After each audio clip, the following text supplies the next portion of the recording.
It is time to bring in none other than Arthur Schwartz, the food maven. Arthur joins us here, of course, on a Monday morning. Good morning, Arthur. Good morning, and it is a pretty spring morning. Perfect day for talking about spring vegetables. Of course, I've been aching for a change of vegetable. And now we have asparagus, artichokes, peas. I don't know about the pea part.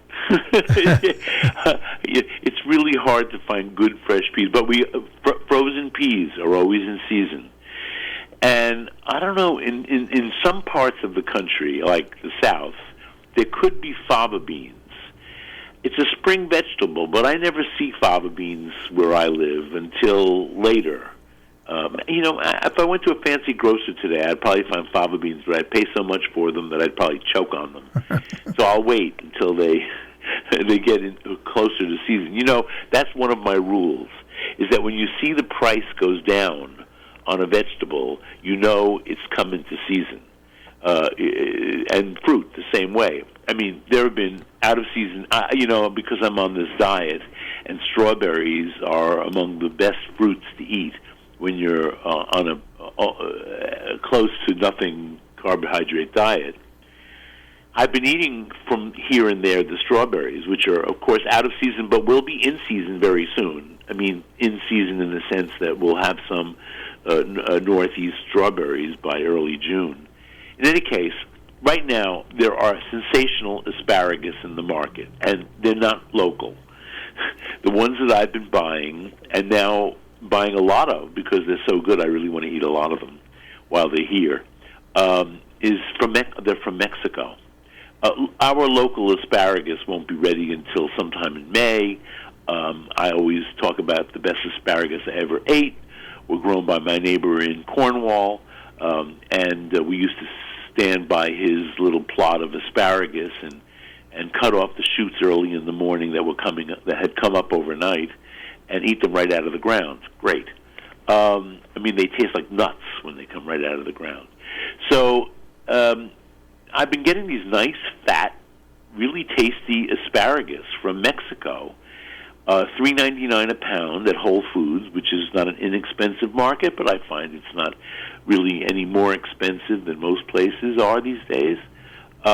Food, as you've been reading or hearing, the prices of food have skyrocketed over the last year and are going to continue to go up.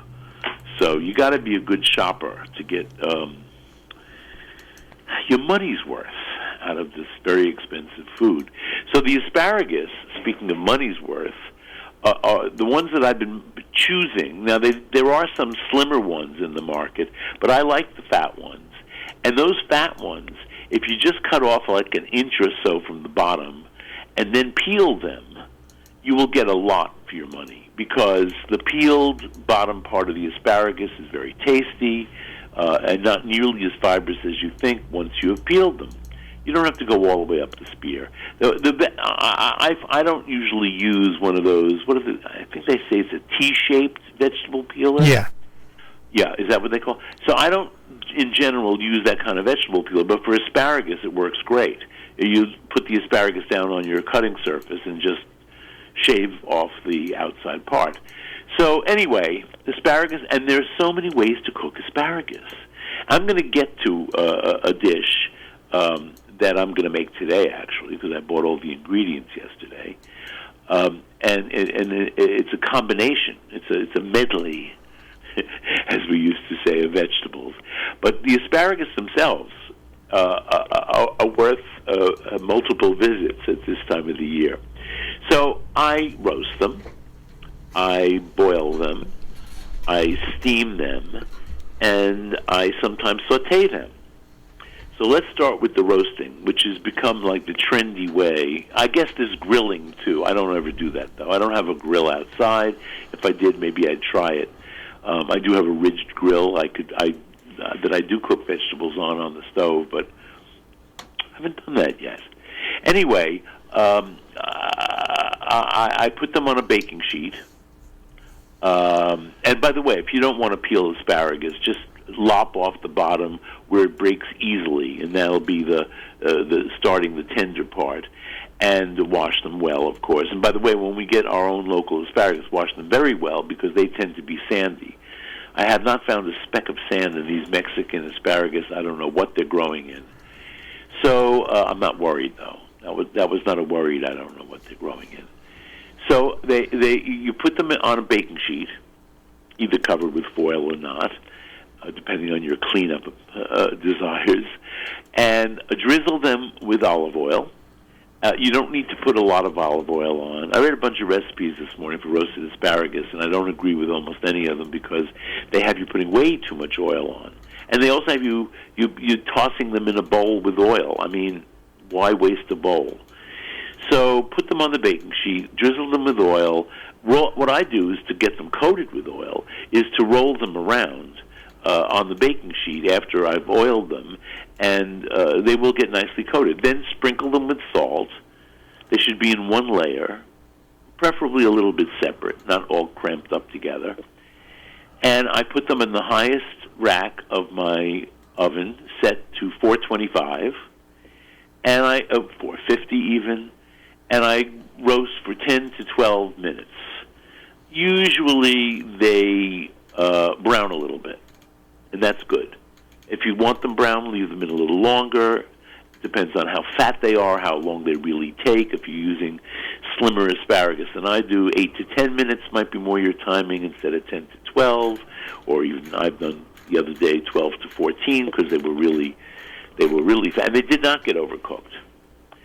And you can eat them hot. You can eat them at room temperature. You can eat them warm. You can eat them any which way. They're delicious asparagus. You can eat them like candy. They really can be so good. And then boiling. So I boil. I remember the old days. I guess this was either Dione Lucas. I think it was Dione Lucas, who always told you had to cook asparagus in one of these stand-up steamers, only the stems should be below the water line. The tips should be above the water line because they should just steam because they're much more delicate than the stems. Well, some of that is true. However, I don't find it practical at all. And plus, I don't have a steamer like that. I'm not even sure you would probably have to go buy an antique one if you wanted an asparagus steamer like that. So I just put water in a skillet. I'm going to lay my asparagus flat in a skillet. Salting the water and even salting it a little bit more heavily than you think you should, like a huge pinch instead of just a little pinch, is a good thing. It brings out the flavor of the asparagus, and then you won't have to salt them when you put them on your plate in your mouth. They'll be well salted just from the salt in the boiling water. And when the water comes to a boil, put in your asparagus, all washed and prepped, and usually 10 minutes. As I said, depends on the thickness of the asparagus. Could be 8 minutes. I definitely have cooked asparagus perfectly at 8 minutes. The ones I'm cooking right now from Mexico, I think are going to take at least 10. I haven't done a batch in the skillet yet. Then there's the saute. Now, I hope you laugh at this, but I learned how to do this 40-some-odd years ago in a class that I observed as a reporter at Newsday, a class for cooking for the blind. And, it's a problem. If you don't have sight, how to cut things, a lot of things. There are a lot of issues there. Now, I must say, I have a very good sense of smell, so I can smell when something is done. And, of course, you always have your sense of hearing, so you can hear when things sizzle or boil. But sight is so important, especially when you're cutting. So I learned how to cut asparagus from this teacher, and she cut them on the bias by rolling the asparagus back and forth, keeping the knife in exactly the same place, but moving the asparagus. I thought it was such a cool thing that I learned how to do that. But if you just cut your asparagus on the bias, it's a good thing because you're giving a lot of surface area to the interior of the asparagus, and they cook much quicker. So depending on what you're making, really, cut your asparagus anywhere from an inch long on a sharp bias to even a couple of inches long on a sharp bias.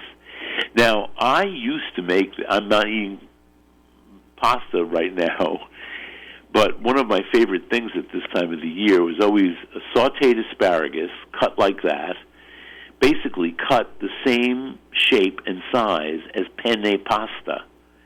So I'd boil up my penne, I'd saute the asparagus, and I could combine the two just as is with salt, pepper, and some more oil or butter, depending on what I'm cooking the asparagus in. Butter is always good. Butter and asparagus and pasta and cheese, you don't need anything more than that. But you can embellish this in a lot of different ways. And one of the ways I used to do it was I would, after sauteing the asparagus, I would put in some diced ham, either cooked ham, boiled ham, or strips could be good too, little fine julienne of the ham, or even prosciutto, and just toss it around with the already cooked asparagus just for a minute, and then add some heavy cream, and let that come to a simmer, and then put that on your pasta. Now and with grated Parmigiano. That is a spring treat, bar none. So now I think maybe I need to go over a dish that all my Roman friends are making now. I'm on the phone with Rome regularly these days because everybody's in a state. The city is still closed down. My friend Iris, who has had cancer twice while she's lived in Italy, she's fine now, but you would think she'd be high priority for vaccine. But her vaccination date is not until the end of this week. She's been on a list for over a month. But they're still cooking and eating, and they're eating vignarola. So vignarola, Vignarola, is a really weird word because nobody can tell you where it came from. It's the name for this dish of spring vegetables, a sort of stew of spring vegetables. But if you ask, I've looked this up a million times. Vignarola were the girls who worked in the vineyards, and supposedly, and then in the gardens. Vigna could be a vineyard, but it could also be a vegetable garden. And they would collect these spring vegetables and make a dish. I don't know, sort of, that's very romantic. It also is a word sometimes in the old days used for a greengrocer, somebody who sells fruit and vegetables. That seems to me more like it, that it comes from that word. Anyway, there are little different derivations, and there are different words for the same dish, as is always in Italy. For instance, if you ask for vignarola in Sicily, they would look at you like, what is that? They have the same dish, but they call it fritedda. And in Calabria, in Calabrian dialect, I don't think anybody uses the word vignarola. I'm not sure if they use this word either, but chaudedda. I've heard that word, chaudedda. It's all the same thing. A mixture of peas, artichokes, fava beans, and some kind of spring onion. And I must say I've also seen some recipes with mushrooms, which can be a spring vegetable. When the rains come in the spring, the mushrooms pop up out of the ground. The same thing happens in the fall, but there are plenty of mushrooms that are harvested in the spring. So the Americans, maybe even some young people in Europe, expect their vegetables to be green. I actually prefer a vignarola that is very well cooked, and the vegetables are not that pretty. They're green-gray. So I don't really care so much about every vegetable being perfect. And of course, the traditional vignarola or fritedda is made with artichokes, which in fact are in season right now. I saw huge globe artichokes in the store the other day that were only $2.59 each. That's a good price because April is the beginning of the artichoke season in Southern California. And soon we'll get other kinds of artichokes, but those big globe artichokes are usually the first ones. And those are the ones that, I grew up eating whole. You steam the whole thing, and you take each leaf off one at a time and dip it in butter. Why not? And you eat down to the middle. There's the so-called choke in the middle of these globe artichokes, and that's not really edible. But I hate to scrape it out before I cook it because it's such an ordeal to do. So I wait till I eat the artichoke, and you'll get down to a point where there's a purple cap, and you pull that off. It'll come off altogether. And then under that is this furry stuff. You scrape that off with a spoon. And then you eat the base. It's all pure artichoke meat. It's delicious. And that's the pièce de résistance after you've worked your way into the middle. Is that how people Italians don't do that. Do people? If you go to a market in Rome right now today, and you see a big artichoke like that, the grocer won't let you out of the store without trimming it up for you. So and they do in Rome, where they really treasure artichokes and make them in many different ways. The greengrocers, they're just so skilled at both rubbing lemon and carving up an artichoke at the same time, because as you cut up an artichoke, it oxidizes very, very quickly, and you need to acidify the artichoke to keep it from turning dark, black, ugly. So when you're trimming up an artichoke like that, and you do take off the outside leaves, even if you're just steaming it or boiling it, you do want to rub the outside with a cut lemon. The other way is later on in the season. Now, I'm not going to get into this today, but there will be smaller artichokes, and those definitely need to be trimmed up for you to cook, and those really do need to be acidified. And the way I do that is I get a really big bowl of very, very cold water. In fact, I even put ice in the water. And because heat, by the way, speeds up this oxidation, so your hands should be cold. I knew a chef once who told me when he trained, one of his early training periods in France was he was put in this walk-in refrigerator and told to trim up a bushel of artichokes. He said, "Why do I have to do this in the refrigerator?" They said, "Because the heat of the kitchen will make them oxidize quicker, so you have to do it while you're cold." Anyway, I put them in ice water that's been acidulated, that's been acidified with a squeezed lemon or two, and depending on how much water it is. And the cut lemon is what I use to rub on the lemon, the artichoke itself. But I'm not going to make my vignerola today with artichokes. I'm going to make it with just asparagus, peas, mushrooms, spring onion, and chives. So, did I say mushroom? I'm putting mushrooms yes, in mine yes, today. Yeah.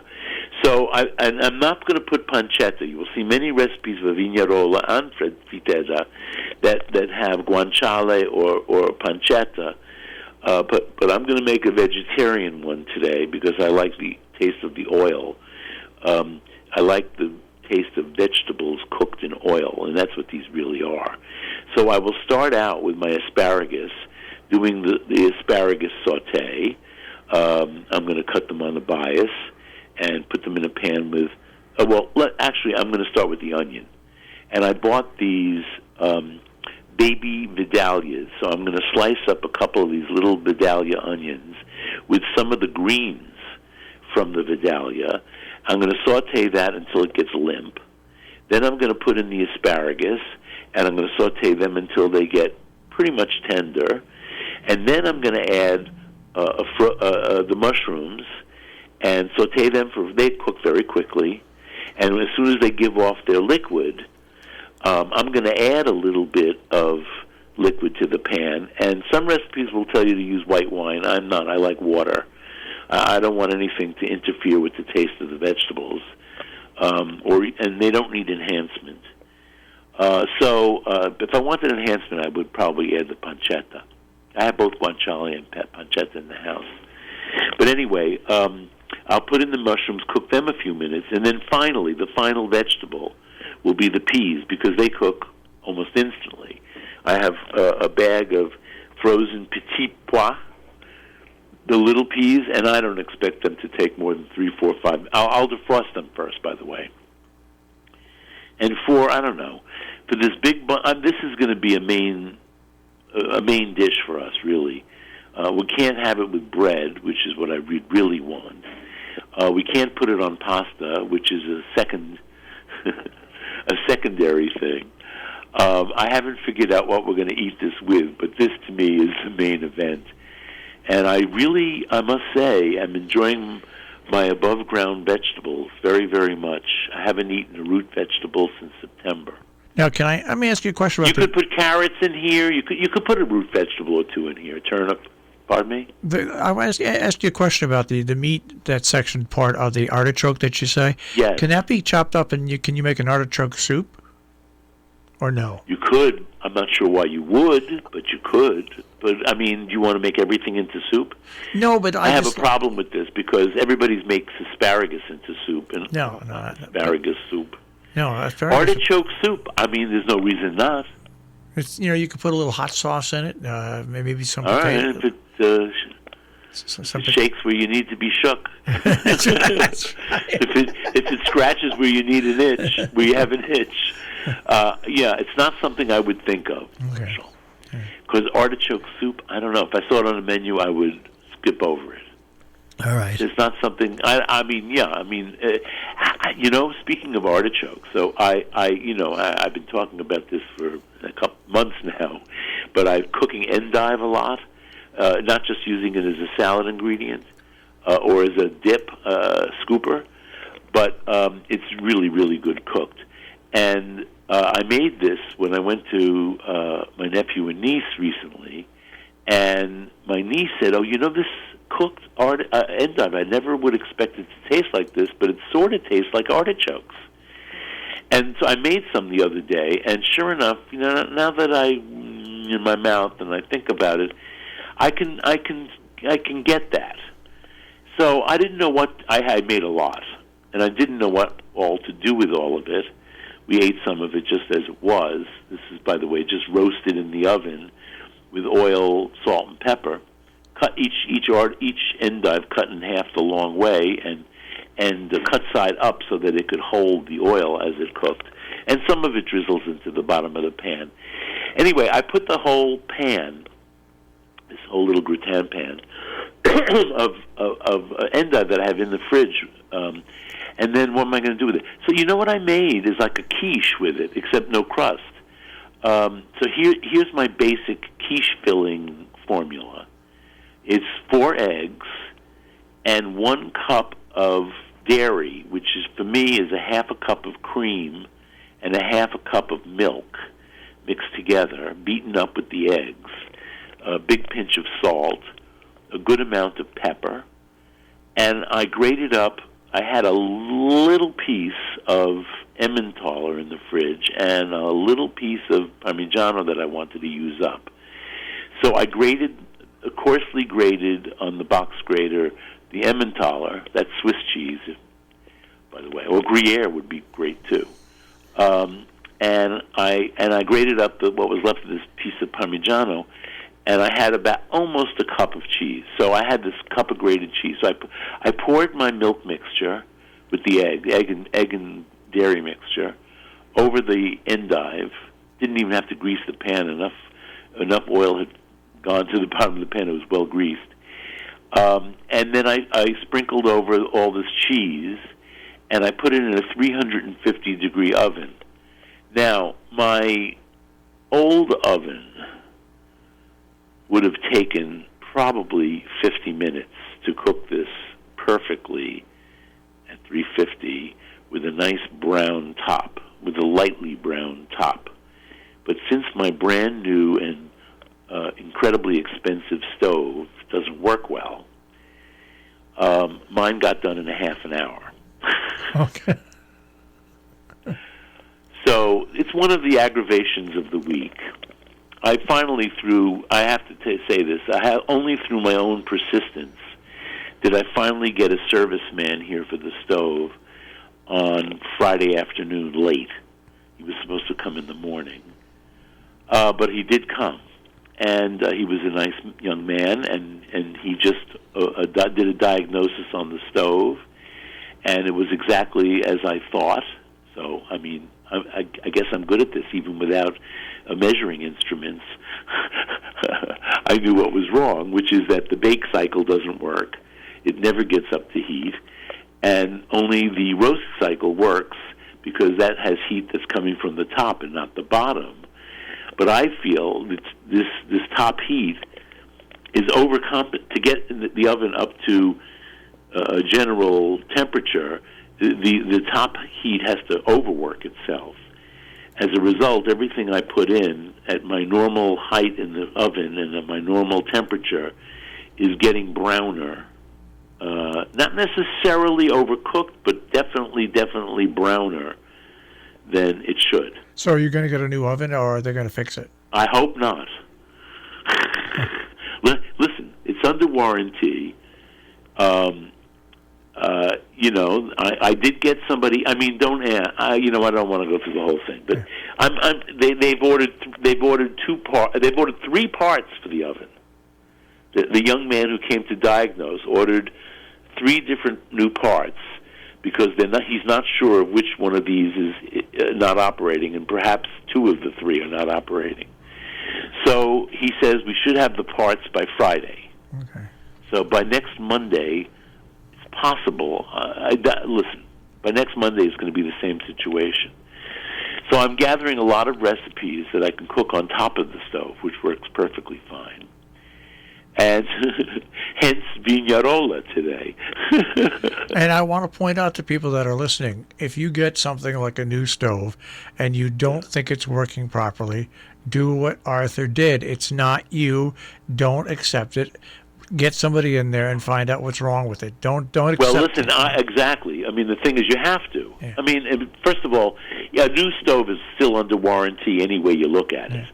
I bought a 5-year warranty for this stove which was very costly, because I know that these new appliances are one of the reasons I got it is it looks like a basic stove, but it's far from basic. It does have a computer panel inside, and that may be one of the things that's screwing up. But all these things can be fixed. So my attitude is it can all be fixed, but in the meantime, I can't do certain things, or I have to be more vigilant looking at it. Like yesterday, I smelled the cheese after 30 minutes, and I know that I should not be smelling the cheese that quickly. So I looked in the oven, and sure enough, the thing had browned way more than it should after 30 minutes. I took it out. In fact, it was done because it was in a great copper pan, I have to say, and that conducts heat very well. And so I took it out, and I must say it was very good. Very, very good. In fact, I would do it again, and maybe again and again. But I might next time put a little ham or bacon in there, too. So anyway, quiche without a crust is totally on the keto diet, just to tell anybody who's out there and they're curious. It's a really keto-friendly dish. No crust, though. All right. By the way, so one of my things in life is that after I've eaten something bad in a restaurant, I have to go home and cook it right. So besides making vignarola today, I didn't have that in a restaurant. I did have badly cooked spinach, believe it or not. Yeah, yesterday I went for my Saturday, my first meal in a restaurant since COVID, and it wasn't good. So, but I had to go. It was a birthday party. All right. Well, have a good week. Ay. We'll check with you next week on. All right, I hope so. And see how the recipe goes. Take care. Bye-bye. Arthur Schwartz, the food maven here on Robin Hood Radio, robinhoodradio.com. South Egremont, 413-528-3467. And on the web, jarestaurant.com. Rubiners Cheesemongers and Grocers on Main Street in Great Barrington, 413-528-0488, rubiners.com. Hillsdale Home Chef, more information, 518-325-7000, hgshomechef.com.